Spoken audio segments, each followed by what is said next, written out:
이번 그 주제가 교회의 갱신인데요. 전체적으로 원래 교회가 많이 침체돼 있잖아요.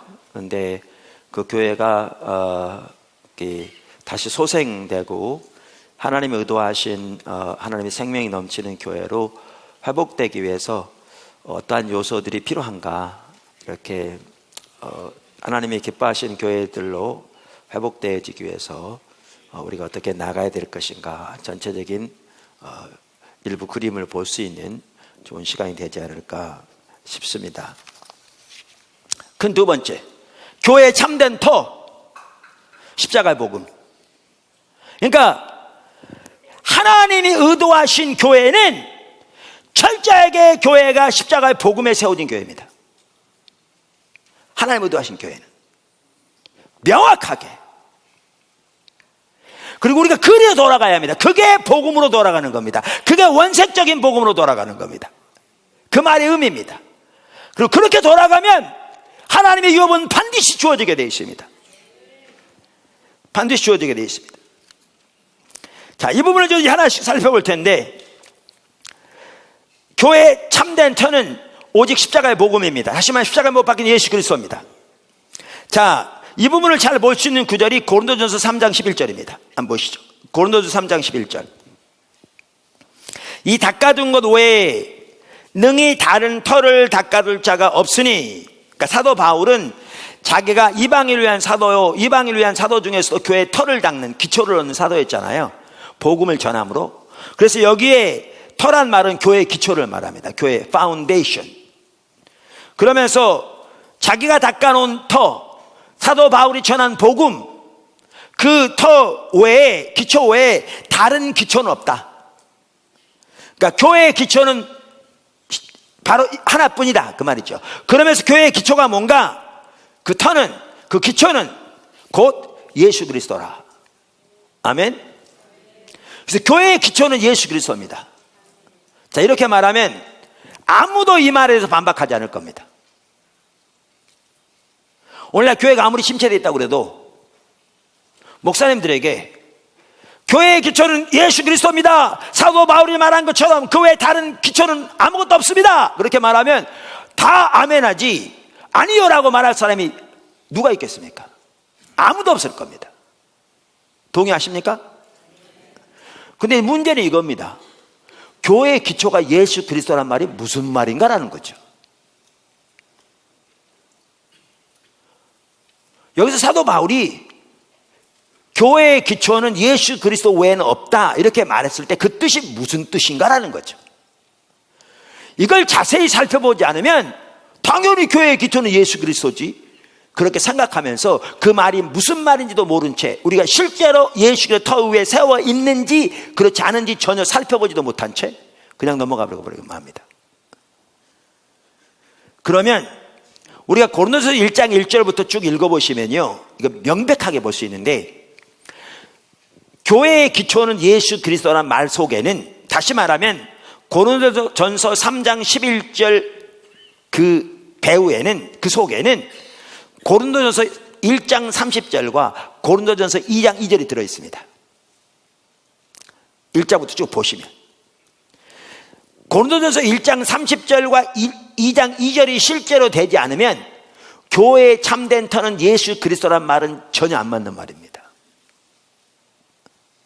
이제 그 부분을 살펴보려고 합니다. 자, 그러면 예수가 우리의 의가 되신다는 삶, 그러니까 다시 말하면 믿음으로 말미암아 의롭게 되는 삶, 그 말이 무슨 말인가? 라는 거죠. 그 부분을 올바로 이해하려면 우리는 어디를 보면 도움이 되느냐면요, 빌립보서 3장을 보면 도움이 됩니다. 실제로 학자들이 믿음으로 말미암아 의롭게 되는 교리를 가장 잘 다루고 있는 성경 구절 중에 하나로 빌립보서 3장을 제시합니다. 실제로 학자들이. 자, 그럼 빌립보서 3장을 보십시오. 2절. 여기에 중요한 게 그겁니다. 이제 살펴보겠지만 예수님이 우리의 의가 되는 삶, 그걸 다른 말로 표현하면 믿음으로 말미암아 의롭게 되는 삶이 되어지려면 진정한 의미에서 우리가 육신을 의지하는 것이 철저하게 내려져야 합니다. 그렇지 않으면 예수님이 전혀 우리의 의가 되는 삶이 아닙니다. 설명을 하겠습니다. 자, 빌립보 3장 2절 보십시오. 개들을 삼가고 행악하는 자들을 삼가고 몸을 상해하는 자들을 삼가라. 그러니까 이들이 누구냐면 지금 할례당입니다. 여기 보시면요, 이러한 유대주의적인 거짓 복음이 갈라디아 교회뿐만 아니라 빌립보 교회, 골로새서, 고린도전서 교회들마다 영향을 미쳤던 걸 볼 수 있어요. 초대교회 당시에. 사도 바울이 가는 곳마다 뒤따라서 거짓 사도들이 가서 복음을 왜곡시켰던 걸 볼 수 있어요. 그래서 성령으로 시작하다 육체로 끝나는 일들이 매우 팽배했던 걸 볼 수 있어요. 초대교회 당시에도, 사도 바울 시대에도. 자, 그러면서 그들의 특징이 뭐냐면 예수를 믿는 믿음으로 구원 얻는다. 맞다. 그렇지만 예수를 믿는 믿음만 가지고는 안 된다. 믿음의 추가로 뭐라고요? 할례를 받아야 한다.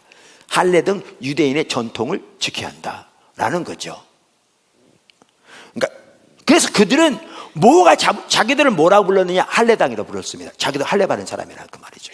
저들 뭐 할례당?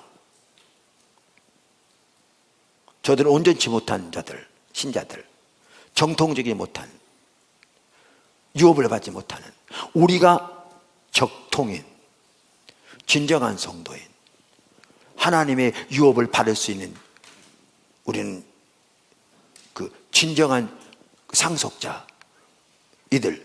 그래서 그들은 뭐에 자부심이 있었냐면요, 할례 자부심이 있었습니다. 왜? 그들은 할례를 받은 사람들이거든요. 그래서 자신들을 뭐라고 불렀느냐? 할례당이라고 불렀습니다. 이들을 사도 바울이 뭐라고 부르냐면 개들이요, 행악자들이요, 그 몸을 상해하는 자들. 그런데 옛날 개혁성경에 보면 손할례당이라 이렇게 부르죠. 그러니까 이들을 개들의 행악자들이라고 부릅니다. 왜요? 아무리 예수를 믿는다고 할지 몰라도 예수를 믿는 믿음에다 추가로 할례와 같은 육체를 의지하여 서면 결국 그들이 의지하고 서는 것은 육체거든요. 그들과 다른 사람을 구별하는 게 결국 할례잖아요. 그러니까 우리가 예수를 믿으려면 예수만 믿어야 되는데 예수도 믿고 육체도 믿으면 그 육체를 믿는 거거든요. 그러니까 보세요. 아무리 예수를 믿는다고 말할지 모르지만 그들에게 진정한 유업을 받게 하는 게 믿음이냐고요, 할례냐고요? 그들을 다른 사람과 구별하는 게 믿음이냐고요, 할례냐고요? 할례죠. 그러니까 그들은 궁극적으로 할례를 의지하여 서는 거죠. 다시 말하면 육체를 의지하여 서는 거죠. 그러니까 이들을 행악자들이요, 개들이라고 그러는 거죠. 그러니까 아까 이런 자들을 갈라디아서 5장에 뭐라고 말하고 있는가? 행함으로 의롭게 되고자 하는 자들이라고 표현하잖아요. 육체를 의지하니까.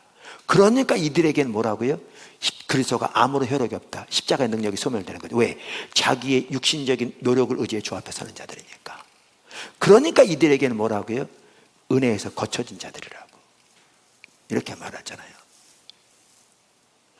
그러니까 이들에 대해서 너희가 성령으로 시작했다, 육체로 마치겠네 이렇게 말하잖아요, 사도 바울이. 이들을 개들 행악자들이라고 합니다. 그러면서 다음 절에 그럼 참다운 성도가 누구냐? 하나님의 성령으로 봉사하며 그래서 예수를 자랑하고 육체를 신뢰하지 않은 우리가 곧 할례파라. 자, 이 구절을 좀 볼 필요가 있습니다.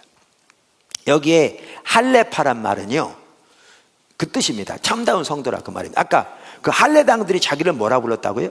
할례당이라. 이 말은 우리가 정통적인 하나님 백성이라. 그거를 따온 거죠. 그러니까 할례파라 그 말은 진정한 할례파. 이 말은 마음으로 할례를 받는 거죠. 진정한 할례파가 누구냐? 그러니까 참다운 성도가 누구냐? 그러면 세 가지 특징을 말합니다. 첫째는 성령으로 봉사하며. 그러니까 이 말은 성령으로 예배하며 그 말입니다. 저는 이걸 보면서 이제 내일 아침에는 예배에 대해서 살펴볼 거거든요. 오늘 예배가 정말 심각하게 타락했어요. 근데 대부분의 우리들은 예배가 타락했다는 사실도 몰라요. 왜요? 뭐가 참다운 예배인지를 모르니까요. 우리 신앙의 가장 중요한 요소 중 하나 예배거든요. 교회 가운데 하나님 생명이 회복되려면요, 예배가 반드시 회복돼야 되거든요. 근데 우리는 뭐가 참다운 예배인지조차 가려져 있기 때문에 우리의 예배가 타락했다는 사실도 모르거든요. 그리고 예배에 대한 이해도 바뀌어버렸거든요. 근데 여기 보시면 지금 복음에 대해서 얘기하는데 사도 바울이 뜬금없이 예배를 말해요. 예배가 나올 자리가 아니잖아요. 복음에 대해서 얘기하는 구절이잖아요. 근데 예배가 여기 나온 걸 보면 그만큼 복음과 성령으로 드리는 참다운 예배가 분리되지 않아요. 그만큼 중요해요. 그만큼. 그러니까 이 한 구절만 봐도 성령으로 드린 참다운 예배의 중요성을 명백하게 볼 수 있어요. 목사님들 이걸 보셔야 돼요. 자, 그러면 이제 넘어가죠. 여기 보시면, 자, 그러면서 그러면 아까 말한 대로 참다운, 그러면 할례파 참다운 성도가 누구냐? 그러면서 이렇게 말해요. 성령으로 봉사하면, 예배하면, 이건 그렇게 잠깐 옆으로 놔두고요. 뭐라고요? 그리스도 예수를 자랑하고 육체를 신뢰하지 아니한 우리가 뭐라고요? 할례파다. 여기 아주 중요한 말이 나와요. 여기 우선 보면 예수를 뭐하고? 자랑하고. 우리가 예수를 믿는 거잖아요. 그렇죠? 예수님을, 그러니까 믿음으로 말미암아 의라는 말은 예수를 믿는 거잖아요. 우리 신앙은 예수를 믿는 거죠. 근데 여기 보면 예수를 믿는다는 말 대신에 뭐라고 썼어요? 예수를 자랑하고 이렇게 썼어요. 그 다음에 육체를 신뢰하지, 믿지 않는 우리가 할례파라고 그랬는데 여기에 여러분들 뭘 먼저 보아야 되냐면요. 예수를, 그러니까 믿는다는 말과 자랑한다는 말이 똑같은 의미로 사용된 걸 볼 수 있어요. 상호 교환적으로. 실제로 성경에 이게 상호 교환적으로 사용됐어요. 이걸 보셔야 돼요. 그러니까 이걸 이렇게 표현해야 돼요. 예수를 신뢰하고 육체를 신뢰하지 않은 우리가 곧 할례파 이렇게 되고요. 예수를 자랑하고 육체를 자랑하지 않은 우리가 곧 할례파 이렇게 말이 되고요. 바꿔서 예수를 신뢰하고 육체를 자랑하지 않는 우리가 곧 할례파 이렇게 말해야 돼요. 같은 의미로 쓰인 거거든요. 그러니까 밀접하게 보시죠.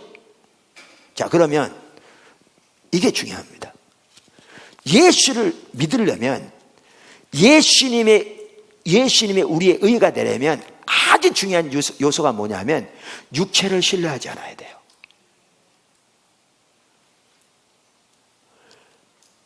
지금 여기서 사도 바울이 집중적으로 다루고 있는 그러니까 학자들이 오늘날 믿음으로 말미암은 의에 대해서 가장 잘 가르쳐주는 성경 구절 중에 하나를 빌립보 3장을 명백하게 두르고 있다니까요. 학자들이, 시작학자들이.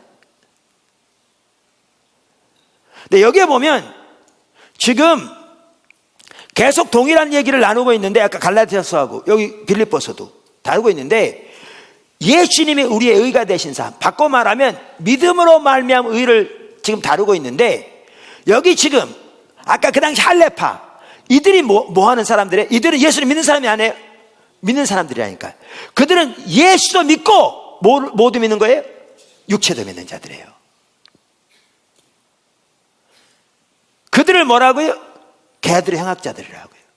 왜? 예수도 믿고 육체도 믿으면 그거는 결국 육체를 믿는 거니까요. 그러니까 이걸 바꿔 말하니까 그들은 예수도 믿고 육체도 자랑하고 하는 자들이에요. 똑같은 얘기예요. 그래서 그들은 뭐 때문에 자부심이 하늘을 찔렀는데요?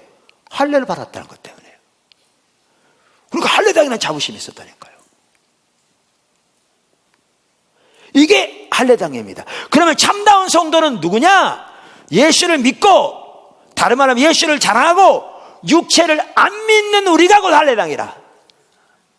그러니까 믿음으로 말미암는 의가 진정한 의미의 의가 되려면 예수님이 우리의 의가 되려면 반드시 뭐가 같이 가야 되냐면 육체를 신뢰하지 않는 것이 같이 가야 돼요. 그러니까 예수를 믿는 것이 진정한 의미의 믿음이 되려면 육체를 신뢰하지 않아야 돼요. 다른 말하면 육체를 자랑하지 않아야 돼요. 예수를 믿는다고 하면서 육체를 신뢰하거나 다른 말로 육체를 자랑하면 그 사람은 실제로 예수를 믿는 사람이 아니고 육체를 의지하는 사람이에요. 그게 바로 손할례당이에요. 그런 자들은 은혜에서 떨어지고 십자가의 능력이 그들에게 소멸된다니까요. 아멘. 그래서 이게 중요한 구절이에요. 그러면서 사도 바울이 뭐라고 말하냐면 4절부터 보시면 그러나 나도 육체를 신뢰할 만하여 하며 만일 누구든지 다른 이가 육체를 신뢰할 만한 것이 있는 줄로 생각하면 나는 더욱 그러하다. 누가 육체에 신뢰할 만한 것이 있냐? 나는 더욱 그렇다. 그러면서 그가 내세운 게 뭔지 아세요? 그의 배경, 그의 과거 열심 쫙 나열해요. 여러분, 이거는 그 당시 명함 딱 내밀면요, 사람들 그 앞에 꼬박 죽을 내용이에요. 대단한 화려한 경력이죠. 배경이죠. 열심이죠. 근데 이걸 뭐라고 말한다고요? 육체로 말한다고요. 이 자체가 육체가 아니죠. 그것으로의 자부심이 있으면 그게 육체를 의지하는 거죠. 그러면서 이렇게 말해요. 이 부분이 보여져야 돼요. 그가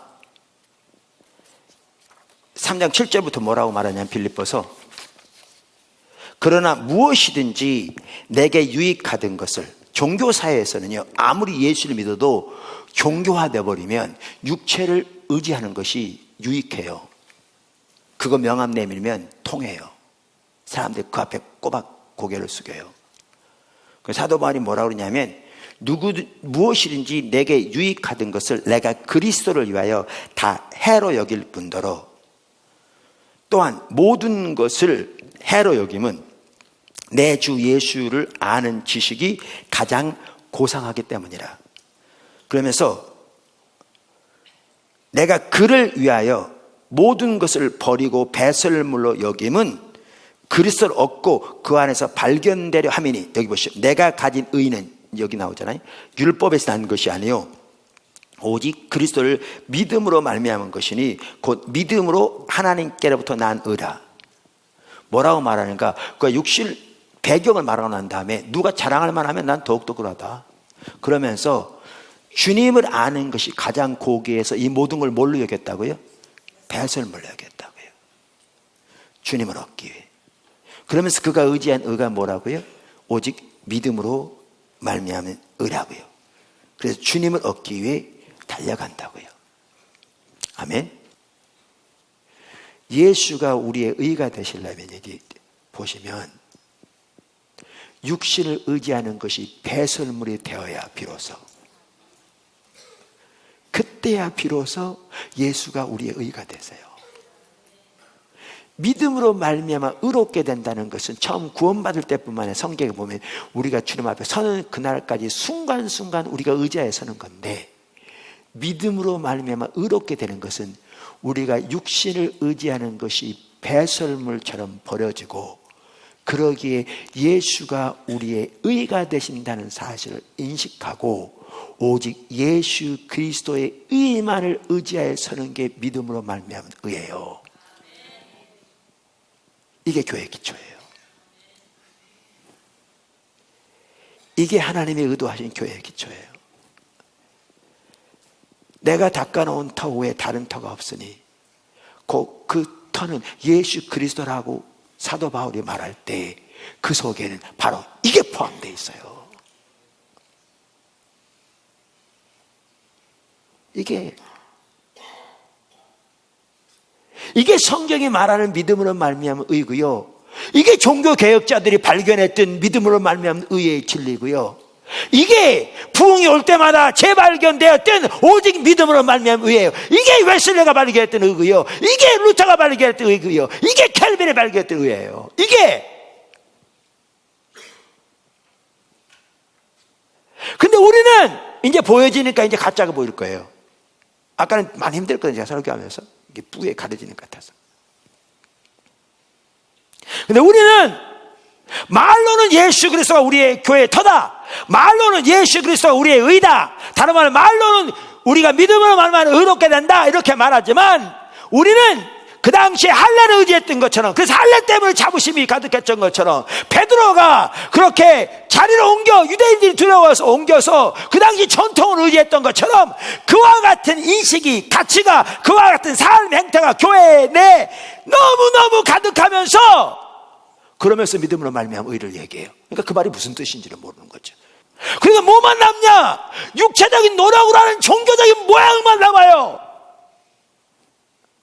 그리고 행함으로 말미암은 의의 가치관이기 때문에 육신의 열매만 남게 돼 있어요. 그러니까 교회가 침체되게 돼 있어요. 그러니까 그러니까 중추적인 진리가 가려지면 교회는 침체되게 돼 있어요. 교회가 침체된 시기에는 중추적인 진리가 가려져 있다고요. 근데 그 중추적인 진리 중에 핵심적인 진리가 뭐냐? 믿음으로 말미암아 의예요. 그 하나가, 핵심적인 진리 중에 하나가. 그래서 하나님이 의도하신 교회, 하나님이 세우시기 원하시는 교회, 교회는 예수 그리스도가 터인 교회인데 그 속에는 뭐가 포함되느냐? 지금 말씀드린 대로 예수가 우리의 의가 되신 삶, 그게 같이 가야 그때야 비로소 예수가 교회의 터가 되는 거예요. 이해되시죠? 이게 하나님 의도하신 교회예요. 한 가지만 더 간단히 살펴볼게요. 작은 두 번째, 아까 거기에 뭐가 들어있다고 그랬죠? 고린도서 1장 30절과 그 다음 뭐가 들어있다고요? 고린도서 2장 2절에 들어있다고요. 2장 2절. 이 둘이 분리되지 않습니다. 동전의 양면처럼 같이 갑니다. 2장 2절이 이 구절이죠. 내가 너희 중에서 예수 그리스도와 그가 십자가에 못 박히신 것 외에는 아무것도 알지 아니하기로 작정하였습니다. 그러니까 우선 이 구절에 제가 먼저 우리말에 이렇게 번역되어 있는데요, 이 구절을 이렇게 번역하는 게 더 옳습니다. 내가 너희 중에서 예수 그리스도 곧 십자가에 못 박히신 그분 외에는 아무것도 알지 않기로 작정했다, 이렇게 번역하는 게 옳습니다. 왜냐하면 그가 십자가에 못 박히신 것이라고 번역된 이 헬라어 단어가 남성입니다. 지금은 중성처럼 번역되어 있는데 헬라어는 독일어처럼 남성, 여성, 중성이 있습니다. 그리고 네 격이 있어서 성과 격에 따라 어미가 다릅니다. 단어 형태가 달라요. 근데 꼭 독일어 비슷해요. 여기는 중성처럼 번역했습니다. 근데 실제 단어는 남성입니다. 그래서 어떻게 번역해야 되냐면 예수 그리스도 곧 십자가에 못 박히신 그분, 이렇게 번역해 옳습니다. 여러분 영어 성경을 보시면 한두 개가 아니라 모든 영어 성경은 다 그렇게 번역하고 있습니다. 모든 영어 성경은 다. 왜냐하면 그렇게 번역한 게 많습니다. 자, 그러면 이렇습니다. 내가 너희 중에서 예수 그리스도 곧 십자가에 못 박히신 그분 외에는 아무것도 알지 않기로 작정했다. 그러니까 이게 우리 신앙의 본질인데요, 우리 신앙은 한마디로 말하면 하나님과 사귐입니다. 그래서 요한일서 1장 3절은 우리 신앙을 단 한마디로 하나님과 사귐이라고 표현하고 있죠. 그 하나님과 사귐이란 말은 다른 말로 하면 하나님을 아는 것, 그러니까 하나님과 친밀한 교제라는 말입니다. 그래서 요한복음 17장 3절에서 예수님께서 영생은 곧 유일하신 참 하나님과 그가 보내신 자 예수 그리스도를 아는 것이다, 그러니까 그분과의 사귐이다, 이렇게 표현합니다. 그렇기 때문에 여기 사도 바울이 말한 것처럼 예수님을 아는 것이 우리의 유일한 목표와 목적된 삶, 이게 우리 신앙입니다. 이게 우리 신앙입니다.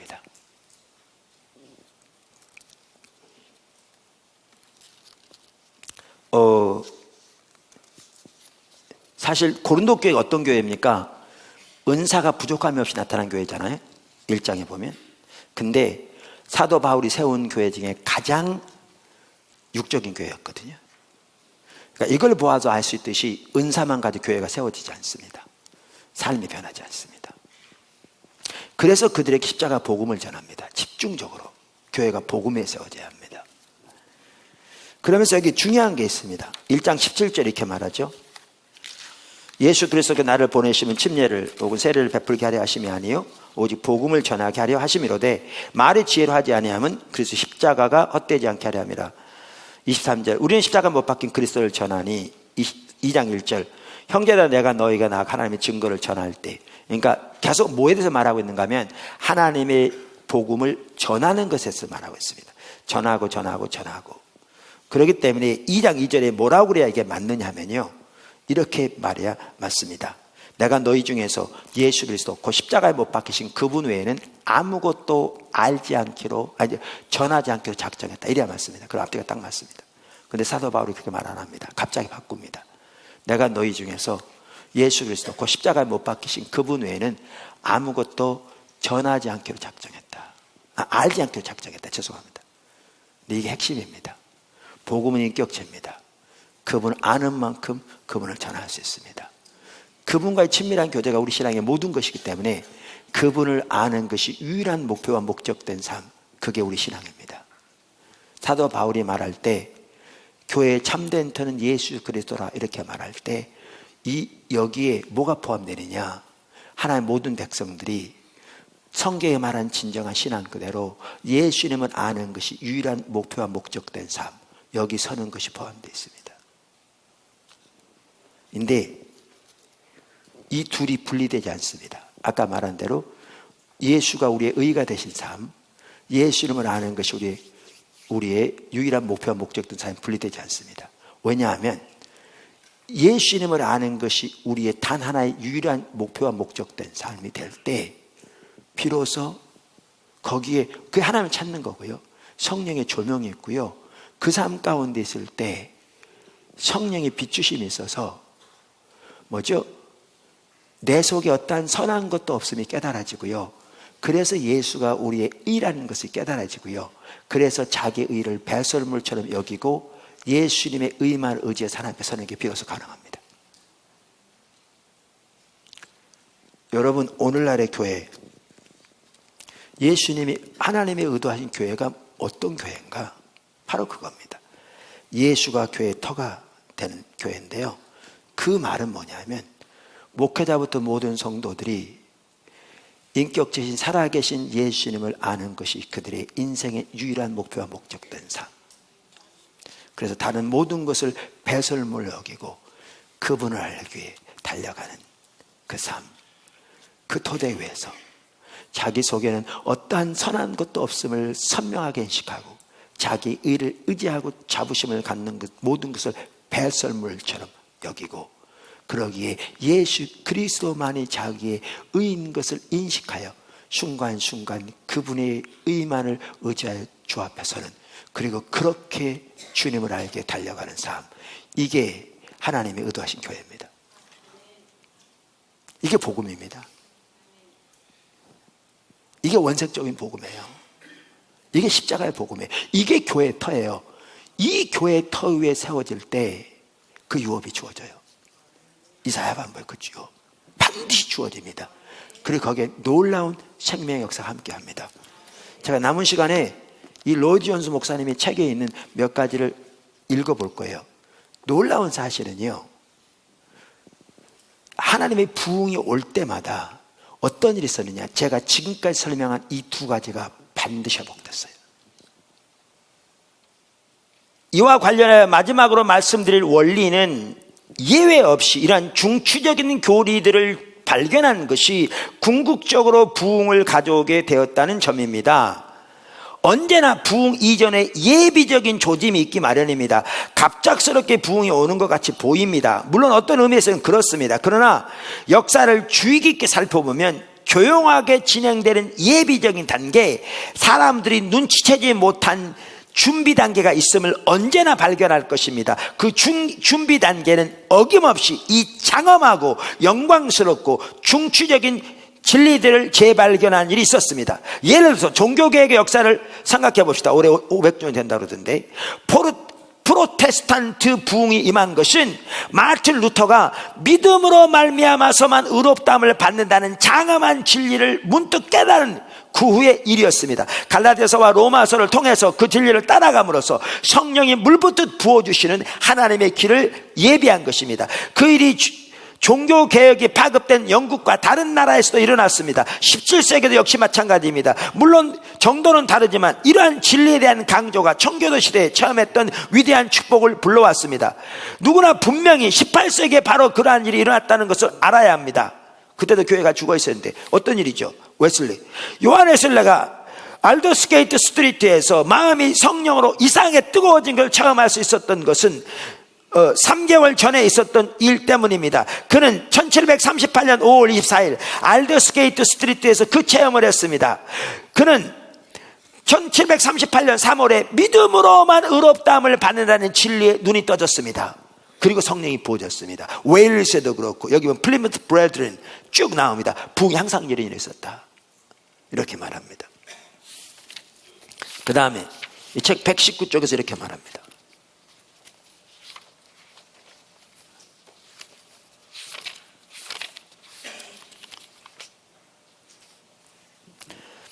우리는 은혜와 주 예수 그리스도를 아는 지식 안에서 자라나야 합니다. 표대를 향하여 과거는 잊어버리고 앞에 있는 것을 잡으려고 뛰어가야 합니다. 바울처럼 내가 그리스도와 그 부활의 권능과 그 고난의 참여함을 알려하여 그의 죽으심을 본받아 어찌하든지 죽은 자 가운데서 부활에 이르려 하느니 그것은 무서운 일입니다. 그러나 우리에게 있어서 문제거리는 우리의 삶이 그리스도에게 집중되지 않다는 것입니다. 우리의 삶이 그리스도에게 통제를 받고 있지 않습니다. 아니에요. 우리는 그분을 위해서 일하고 있어요.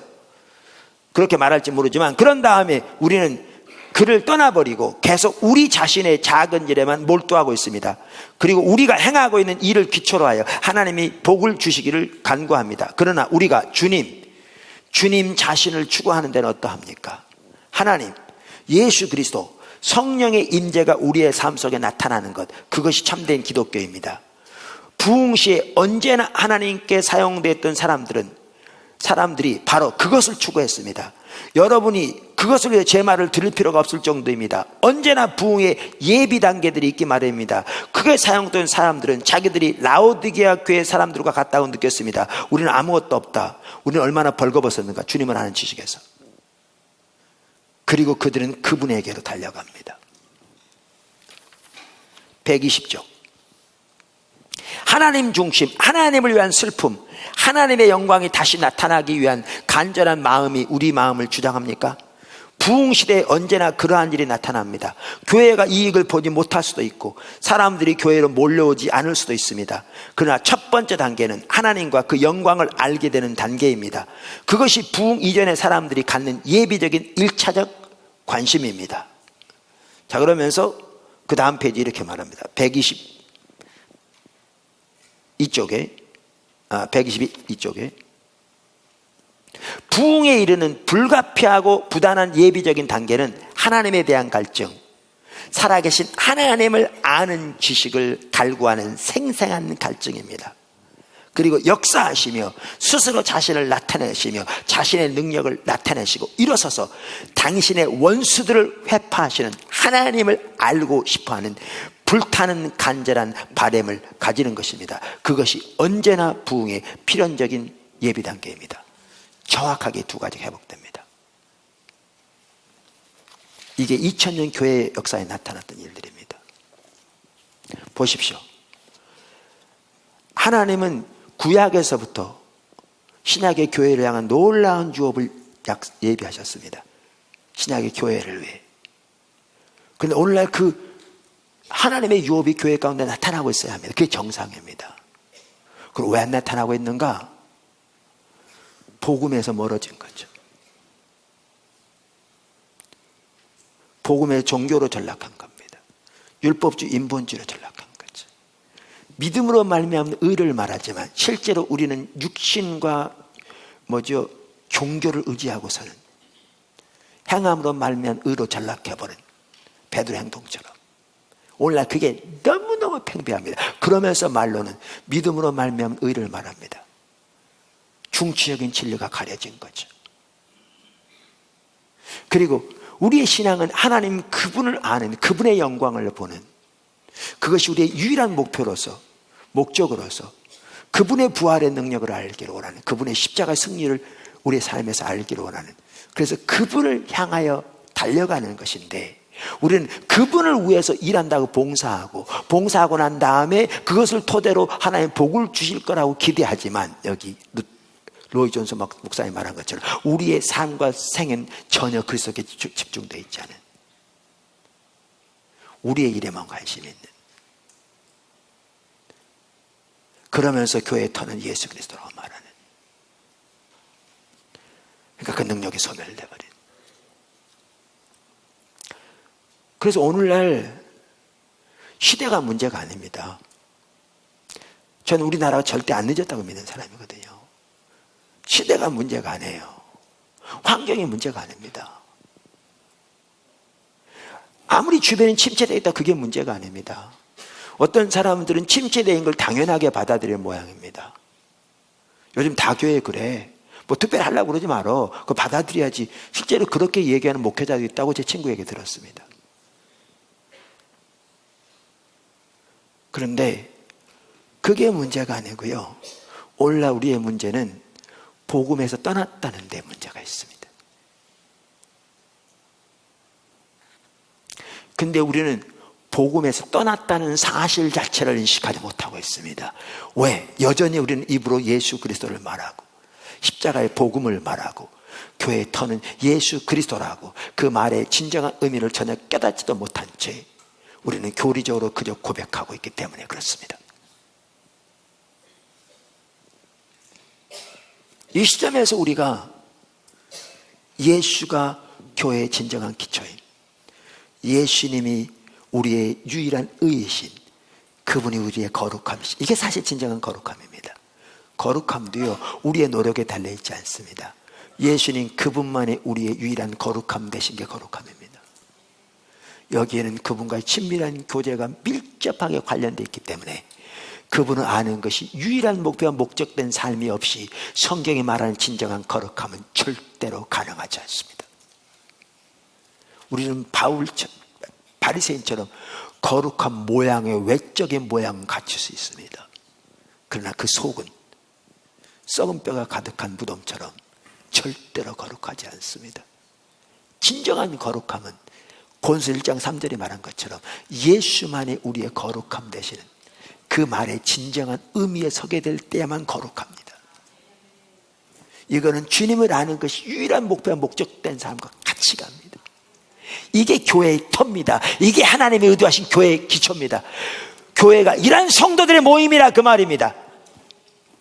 목회자부터 모든 성도가 교회가 이렇게 세워지기를 추구하고 이러한 신앙을 추구하고 이러한 삶을 추구하여 교회가 모일 때 거기에 이사야 54장이면 54장에 그 유업이 주어질 겁니다. 그 유업이 주어질 것입니다. 사실 하나님께서 저를 1999년경부터 이렇게 바꿔가기 시작하셨거든요. 그럼 집중적으로 주님만을 구하는 가운데 이런 진리들을 깨닫게 하시고 앞서간 믿음의 선배들로부터 배우고 때로는 고전들을 통해서 배우고 성경을 통해 기도하고 묵상하면서 하나님께서 깨닫게 하시고 알게 하시고 이렇게 바꿔가셨는데, 그래서 그렇게 집중적으로 교회를 세우기 위해서 앞서갔습니다. 절대 쉽지 않았습니다. 제가 여기 설교하면서도 목사님들도 쉽지 않았잖아요. 나중 가니까 선명히 보여지니까 많은 분들이 예전에 들었던 설교니까 안다고 생각했을 것이고, 또 새로 온 분들도 이렇게 무슨 얘기야 도대체, 이게 당연히 예수가 교회의 기초지 뭔 얘기하는 거야.